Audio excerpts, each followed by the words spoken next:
President ఈ మనిషి వస్తున్నాడు అని తెలుసుకొని తన అపాయింట్మెంట్స్ అన్ని కూడా క్యాన్సిల్ చేసి డైరెక్ట్ గా ఎయిర్పోర్ట్ కి వచ్చి అతన్ని రిసీవ్ చేసుకొని కాళ్ళకు దండం పెట్టి, అంటే చదువుకునేటువంటి గురువుకి ఇచ్చేటువంటి విలువ మన భారతదేశం నేర్పించింది. ఏ దేశంలో ఉన్నా ఎక్కడ ఉన్నా కూడా గురువు అనే సంస్కారాన్ని నేర్పించిన వాళ్ళు, ఆ సంస్కారం వాళ్ళలో ఉంటే ఎవరినైనా కూడా ఏ స్టేజ్ లో ఉన్నా కూడా గుర్తుపట్టి గౌరవించి పాదాభివందనం చేయడం అనేది ఉంటే మన భారతీయ సంస్కృతి సాంప్రదాయం. తర్వాత ఇంకొక ఉదాహరణ చెప్పాలనుకుంటున్నాను. అబ్రహాం లింకన్ మన సార్ చెప్పారు ఉదాహరణ. ఆ అబ్రహాం లింకన్ ప్రెసిడెంట్ అయిన తర్వాత సెనేట్ లో పెద్ద మీటింగ్ జరుగుతూ ఉంటే చివరిలో ఉండే ఒక అతను లేచి కాళ్ళలో ఉండే షూ తీసుకొని లేచి నిలబడితే అందరూ చాలా కోపంగా చూస్తున్నారు. ఆ మనిషి అన్నాడు, ఎక్స్క్యూజ్ మీ జెంటిల్మెన్, నువ్వు చెప్పులు కుట్టేవాడు, మరి నువ్వు ప్రెసిడెంట్ అయినావు అని అంటే అబ్రహాం లింకన్కి చాలా బాధ అనిపించింది. అరే నేను ప్రెసిడెంట్ అయినాను, మా నాయన్ని గుర్తు చేసినాడు అని చెప్పి ఎంతో వినయంగా లేచి, మిస్టర్ జెంటిల్మెన్ చాలా థ్యాంక్స్, నాకు మా తండ్రిని గుర్తు చేశారు ఈ సందర్భంలో. అయితే ఒక మాట చెప్తున్నాను, మా నాన్న దగ్గర నేను కూడా చెప్పులు కుట్టేది నేర్చుకున్నాను.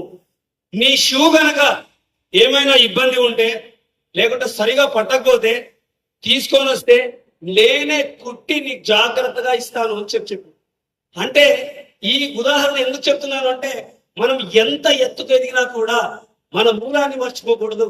అరే నేను కూలి పని చేసినానే, అది చాలా అవమానము.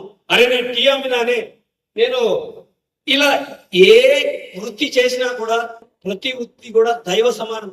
కాబట్టి ఆయన ప్రెసిడెంట్ అయినా కూడా తన తండ్రి చేసినటువంటి వృత్తిని మర్చిపోకుండా ఎంతో వినయంగా ఆ మనిషికి సమాధానం చెప్పే వాళ్ళకు అందరూ కూడా క్లాప్స్ కొట్టినారు. సో ఇట్లాంటి సందర్భాలు ఎందుకు చెప్పాల్సి వస్తుంది అంటే, మనలో కూడా ఎంతో ఎత్తుకు ఎదిగిన వాళ్ళు ఉంటారు. ఆర్థిక పరంగా ఎదగడం కాదు, ఆర్థిక పరంగా ఎవరైనా ఎదుగుతారు. చదువు అవసరం లేకుండా కోట్లు సంపాదించేటువంటి ఉద్యోగాలు ఎన్నో ఉన్నాయి. కానీ లక్ష్మి ఉండేవాడికి సరస్వతి వస్తుందో లేదో తెలియదు, కానీ సరస్వతి ఉండేవాడు ఎప్పటికైనా లక్ష్మీదేవి సంపాదించగలుగుతారు. తర్వాత ఈ సందర్భంలో స్వామి వివేకానంద చెప్పిన మాటలు చెప్పాలి అనుకుంటున్నాను. Conviction to the power of goodness, absence of jealousy and hate the needy. మన సార్ అన్నారు, ఎవరికో సహాయం చేయడం కాదు, అవసరం ఉన్న వాళ్ళకి సహాయం చేయాలి. అవసరంలో ఉన్న వాళ్ళకు, ఆకలితో ఉన్నవాడికి, చదువుకోవాలి అనే ఉత్సాహం ఉన్నా కూడా డబ్బు లేకుండా చదువు ఆగిపోకూడదు అనే వాళ్ళకు, మీకు తెలిసినా తెలియకపోయినా, మీ బంధువు అయినా కాకపోయినా కూడా వాళ్ళకు కూడా మీరు ఏమంటారు వాలంటీర్ అంటే స్వచ్ఛందంగా పోయి సార్ అన్నారు, ఊరికే ఏదో 10,000 ఇచ్చేసి చదువుకో అని చెప్పడం కాదు. వాడి చదువు అయిపోయేంత వరకు మీరు జాగ్రత్తగా కనిపెట్టుకొని వాళ్ళకి సహాయం చేస్తే నిజంగా మీ జీవితం ధన్యమైనట్టే. తర్వాత అబ్సెన్స్ ఆఫ్ జెలసీ, దేనిపైన కూడా అసలు ఉండకూడదు. ఒకరు బాగుపడితే చూసి బ్లెస్ చేయాలి, లేకపోతే అభినందించాలి. కాబట్టి అదొకటి. Conviction to the power of goodness అంటే మనలో ఉండే మంచిని పంచాలి. ఇదే